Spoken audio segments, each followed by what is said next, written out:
Matapos kumpirmahin ang hangaring tumakbo sa pinakamataas na pwesto sa susunod na eleksyon, tila wala ng preno ang mga pahayag ni Vice President Sara Duterte laban sa dati niyang kaalyado. Sa eksklusibong panayam sa programang Vox Populi ng SMNI, inamin ng Vice Presidente na sa unang buwan pa lamang ng kanilang termino noong 2022 ay nagkaroon na siya ng agam-agam sa dedikasyon ni Pangulong Ferdinand Marcos Jr. bilang pinuno ng bansa.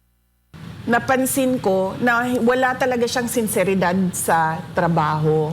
Ayon kay VP Sara, napunan niya ang kawalan umano ng konkretong sistema sa mga cabinet meeting noong siya ay nasa Department of Education pa bilang kalihim na naging dahilan para questionin niya ang direksyon ng administrasyon.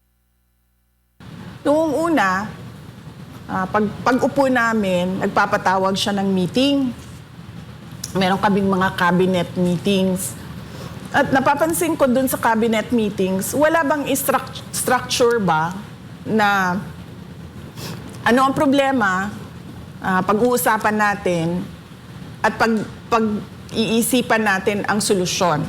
Bigla, sabi niya, ay hindi na tayo magka-cabinet meeting. Sabi niya, papatawag lang namin kayo kung may kailangan kami sa inyo. Kataka-takaan niya kung paano makabubuo ng konkretong solusyon sa mga problema ng bansa kung hindi naman regular na nagpupulong ang mga kalihim. Bukod dito, diretsahang inamin ni VP Sara na wala ring malinaw na direksyon ng Pangulo pagdating sa sektor ng edukasyon. Lahat ng ginawa sa Department of Education, kami lang yun. Kami ng mga USEC, ASEC, Regional Director, Superintendents, mga teachers, kami lang ang nag-usap, nagplano, at nagbigay ng direksyon para sa Department of Education.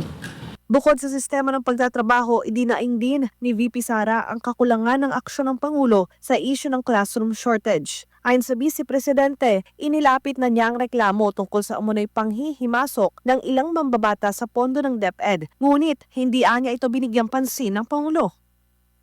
Sinabi namin sa kanya, hindi natin matatapos ang classroom shortage kung nakikialam ang mga congressman. Tapos, binaliwala niya yung comment ng USEC ng Department of Education. Wala man lang siyang sinabi na, uy, patigil niyo yan, sabihan niyo yung mga congressman, huwag pakialaman yung budget. Kasi may kailangan tayong gawin. Meron akong kailangan na ipakita sa mga tao sa classroom shortage. Si Duterte ay nanilbihan bilang kalihim ng DepEd mula 2022 hanggang 2024. Bukod sa kawalan ng suporta, ibinunyag din niya ang umano'y kontrol ng Kamara sa pondo na tila pinahintulutan mismo ng Pangulo. Yung budget namin ay kinokontrol ng House of Representatives. Hindi lang control, kinuha talaga at pinaghati-hatian.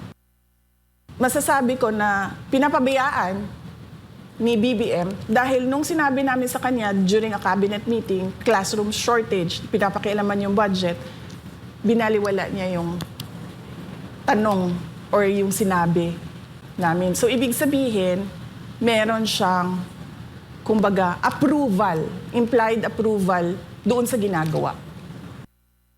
Matatanda ang una nang ibinulgar ni VP Sara na sina dating House Speaker Martin Romualdez at dating House Appropriations Chair Zaldico, ang dalawang taong may ganap na kontrol sa pondo ng bayan. Sa kabila ng mga seryosong paratang na ito, pinuna ni VP Sara ang tila kawalan ng konkretong aksyon ng Malacanang noon para imbestigahan ang nasabing issue. Sa ngayon, wala pang inilalabas na opisyal na pahayag ang palasyo o ang kasalukuyang liderato ng Kamara hinggil sa mga pinakahuling akusasyon ng Vice Presidente.